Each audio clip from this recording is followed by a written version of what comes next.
Hello, मैं पंकज सोलंकी एक बार फिर से आप सभी का टारगेट कोचिंग पे स्वागत करता हूँ। देखिए हम पढ़ रहे थे कक्षा 9 की गणित, यूनिट नंबर आपकी 9.3, जिसका नाम था सर्कल अर्थात वृत्त।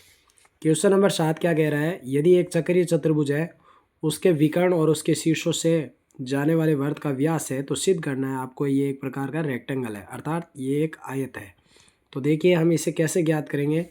चक्रीय चतुर्भुज का कह रहा है तो अर्थात ये आपके एक सर्कल के बाहर बनने वाला, सर्कल के भीतर, बाहर क्या बनेगा, सर्कल बनेगा, और इसके भीतर क्या बनेगा आपके, ये एक प्रकार का चक्रीय चतुर्भुज बनेगा। अर्थात हम कह सकते हैं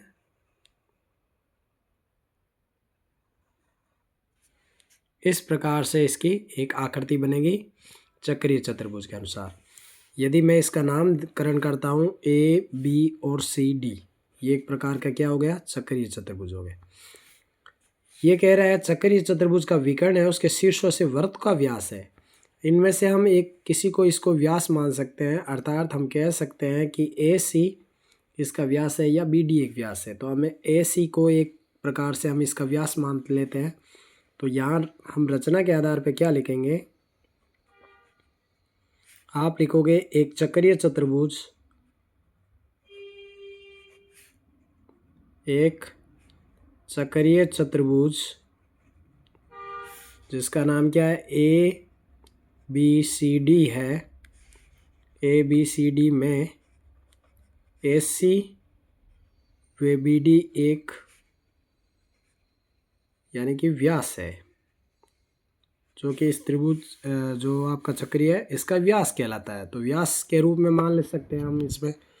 तो रचना के आधार पे हम इसमें एक लिख लेते हैं। तो जब आप इसे देखोगे, इसमें व्यास हम ए सी को लेते हैं। यदि मान लीजिए माना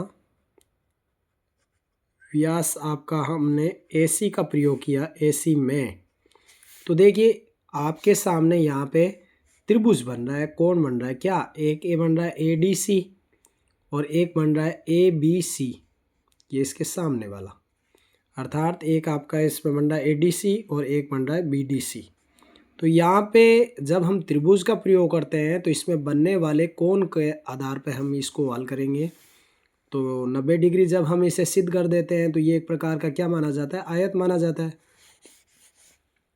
तो मैंने यहाँ लिया कोण कौन सा, ए डी सी बराबर 90 डिग्री, अर्थात हम इसे क्या कहते हैं, एक समकोण जहाँ 90 डिग्री का निर्माण कर रहा है। तो हम लिखेंगे कोण ए बी सी, वो भी क्या 90 डिग्री। मैंने इसको माना समीकरण नंबर 1। अर्थात कोण के आधार पर जब हमने ए डी सी का प्रयोग किया तो ये बन गया आपका ए बी सी भी, इसके ठीक सम्मुख भुजा के आधार पर कौन बन गया, कैसे, कारण लिख दीजिए, अर्धवृत्त पर बना कोण क्या होता है, समकोण होता है। ये इसका रीजन होता है, समकोण है। तो इसी प्रकार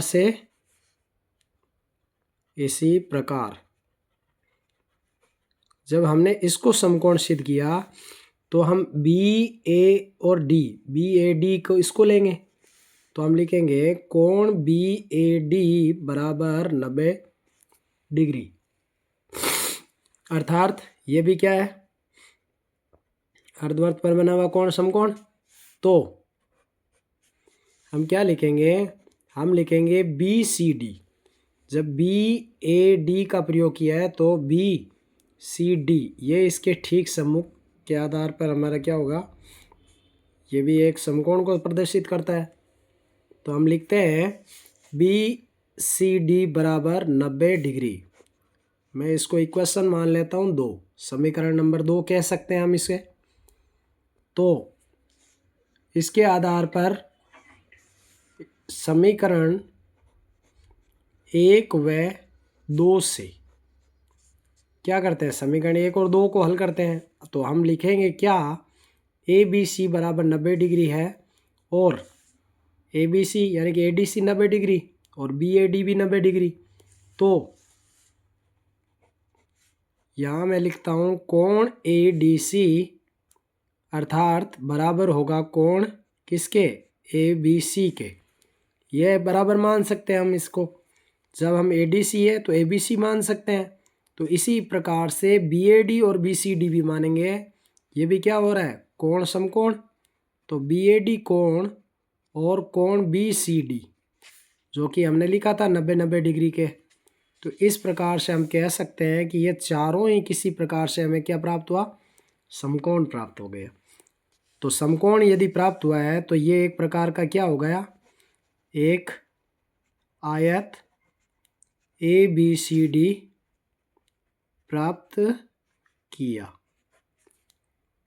तो यदि आप हमारे चैनल पर नए हो तो इसे सब्सक्राइब करें, वीडियो को लाइक करें, शेयर करें। धन्यवाद।